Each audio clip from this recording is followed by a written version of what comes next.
आज हम लोग देखेंगे जो हमारे फ्रंट लोड वॉशिंग मशीन में जितने भी इलेक्ट्रिक पार्ट लगे रहते हैं, जैसे कि ये इनलेट मोटर, प्रेशर सेंसर, ये भी इनलेट मोटर है, ड्रेन मोटर, ये हमारा हीटर है, और हम लोगों का मेन जो है मोटर। ये इन सभी पार्ट को चेक कैसे करते हैं बारी बारी से हम लोग देखते हैं। तो सबसे पहले ये देखिए, ये वाला पार्ट जो हमारा है इसका नाम क्या है? Inlet motor. इसको चेक करने के लिए सबसे पहले हम लोग क्लैंप मीटर या मल्टीमीटर को कंटिन्यूटी रेंज पे सेट करेंगे, ठीक है। और इसमें देखिए 2 मोटर एक ही साथ लगा हुआ है, 2 मोटर एक ही साथ लगा हुआ है। तो दोनों को बारी बारी से चेक करेंगे। कोई भी बजर का साउंड आ रहा? नहीं आ रहा। इन दोनों पे कोई साउंड आया? नहीं आया, मतलब ये दोनों मोटर हमारा शॉर्ट नहीं है, ठीक है। लेकिन अब इसमें कुछ ना कुछ मान भी आना चाहिए। मान आने के लिए इसको हम लोग किलो ओम पे सेट कर लेंगे। सेट करने के बाद फिर से बारी बारी दोनों लगाएंगे। ये देखिए 4.6 किलो ओम, इसका भी लगभग इतना ही आना चाहिए। सेम आ रहा 4.6 किलो ओम, मतलब कि हमारा मोटर सही है। अब मान लेते हैं अगर हमारा ये मोटर फिर भी नहीं चल रहा, वॉशिंग मशीन में लगा हुआ है ये मोटर और फिर भी नहीं चल रहा, अपना काम नहीं कर रहा, पानी को खींच नहीं रहा, तो ये तो मोटर हमारा सही है, हम लोगों ने चेक कर लिया है। इसके बाद हम लोग चेक क्या करेंगे, जो यहाँ पे हम लोगों का वायर लगा होगा और वो वायर हम लोगों का पीसीबी में कनेक्ट होगा, वो वायर को पहले चेक करेंगे वो वायर कहीं पे कटा है या नहीं है, समझे। उसके बाद अगर वो वायर भी सही निकलता है तो यहाँ पे देखो सामने से AC 220 वोल्ट से लेकर 240 वोल्ट तक दिख रहा ना, दिख रहा है। AC 220 से 240 वोल्ट तक। तो इसका जो वायर हम लोगों का पीसीबी में लगा होगा, वहाँ पे हम लोग पीसीबी में डायरेक्ट चेक करेंगे कि हम लोगों का 220 से 240 वोल्ट पीसीबी इस मोटर को आउट कर रहा है कि नहीं। अगर पीसीबी आउट कर रहा होगा तब तो ये मोटर को चलना चाहिए, समझे। तो पहले हम लोग मोटर को चेक कर लेंगे, फिर वायर को चेक करेंगे, उसके बाद पीसीबी को डायरेक्ट चेक करेंगे, पीसीबी में उतना वोल्टेज आना चाहिए, ठीक है। चलो अब देखो ये क्या है, कौन सा सेंसर है? Pressure sensor. प्रेशर सेंसर को चेक करने के लिए देखिए इसमें 3 पिन बना हुआ है ना, 3 पिन बना हुआ है। तो 3 पिन में से ये जो बीच वाला पिन है वो हम लोगों का माइनस का है, यानी नेगेटिव का, और बाकी ये दोनों पिन जो है पॉजिटिव है।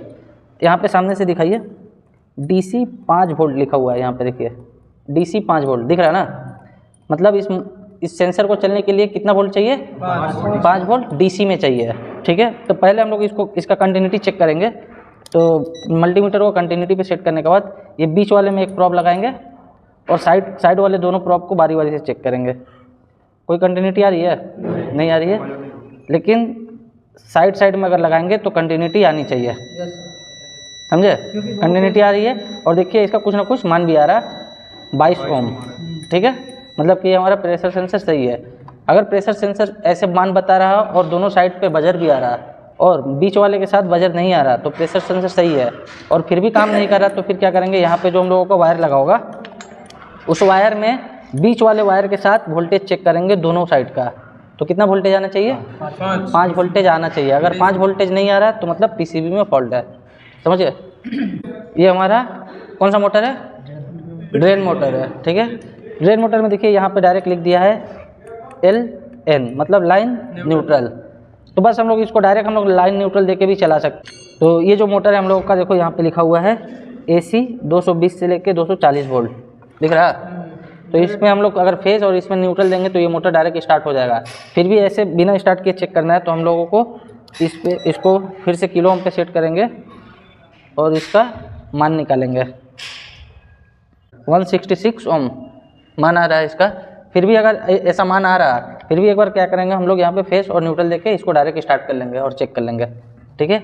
और अगर डायरेक्ट हम लोग का मोटर चल रहा और पीसीबी में लगाने के बाद नहीं चल रहा, मतलब किसका फॉल्ट है? पीसीबी का फॉल्ट है जी। अब देखिए ये क्या है? हीटर है। यहाँ पे ये जो छोटा सा पार्ट लगा हुआ है ये क्या है? ये टेम्परेचर सेंस करता है हीटर, मतलब कितना गर्म कर चुका है पानी को, ठीक है। तो हीटर को चेक करने के लिए डायरेक्ट हम लोग ओम पे ही रखेंगे। ये देखिए रेजिस्टेंस इसका आया 34 ओम। ये लगभग 30 से 35 ओम तक ही आता है, कोई भी हीटर हो। अगर फ्रंट लोड वॉशिंग मशीन में लग रहा है, फ्रंट लोड वॉशिंग मशीन का हीटर कोई भी हो, उसका लगभग 30 से 35 ओम के बीच ही आएगा हीटर का मान, ठीक है। और इन दोनों पे कोई कंटिन्यूटी नहीं आनी चाहिए।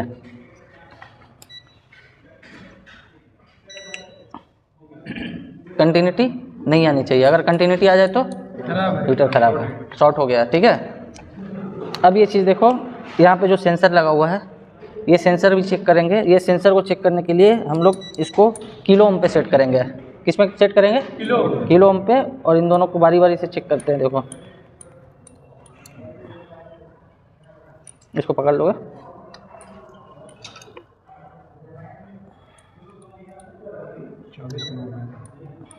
ये देखो 45 किलो ओम। ठीक है, मतलब ये सेंसर भी हमारा सही है। ठीक है, खराब रहेगा तो मान नहीं आएगा। खराब रहेगा तो मान नहीं आएगा। अब ये चीज़ देखो, लास्ट हम लोगों का बचा हुआ है ये जो मोटर है हम लोगों का, ये कौन सा मोटर है? BLDC मोटर या UVW मोटर। ठीक है, इसको चेक करेंगे तो तीनों जो जितने भी वायर हैं, इसमें 3 वायर है ना, तीनों का मान क्या आना चाहिए? बराबर आना चाहिए। चलो देखते हैं।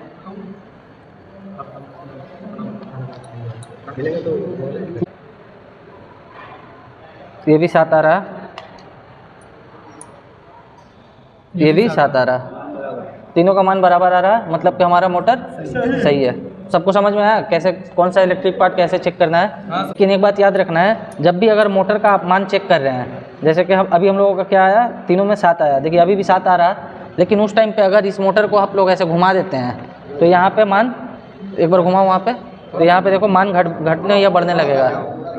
तो यहाँ पे मान घटने बढ़ने लगेगा। तो आप एकदम ध्यान रखेंगे उस टाइम पे जब चेक करेंगे तो ये मोटर जरा सा भी घूमना नहीं चाहिए या फिर हिलना नहीं चाहिए। ठीक है, याद रहेगा सबको? चलो ठीक है। ये कह रहा नहीं मीटर खराब। अब देखो लास्ट हमारा बचा हुआ ये जो छोटा वाला PCB लगा हुआ रहता है, ये PCB, ये कौन सा PCB है? Filter PCB। ये क्या करता है? बिजली को पूरा फिल्टर करके बड़े PCB में भेजता है। इसको चेक करने के लिए हम लोग इसको कंटिन्यूटी मोड पे सेट कर लेंगे। और साथ देखिए, यहाँ से इनपुट होता है और यहाँ से आउटपुट होता है, तो यहाँ पे एक पिन पे लगाएंगे और बारी बारी तीनों पिन, देखिए इसके साथ इसका बजर आ रहा है और इसके साथ कुछ नहीं आ रहा, यानी कि ये इसका पिन है। साइड वाले के साथ देखते हैं, ये देखिए ये इसके साथ बजर आ रहा है, यानी कि इसमें फेस न्यूट्रल देंगे तो यहाँ से फेस न्यूट्रल हम लोगों का आउट होगा और बड़े PCB में जाएगा। बीच वाला और ये बीच वाले में हम लोगों का कुछ नहीं आता है, खाली रहता है, क्योंकि अर्थिंग को कोई फिल्टर नहीं ना करता है, बस फेस और न्यूट्रल को फिल्टर करना रहता है। तो दोनों साइड वाले पे फेस न्यूट्रल आएगा और यहाँ से आउटपुट होके बड़े PCB में चला जाएगा। ठीक है।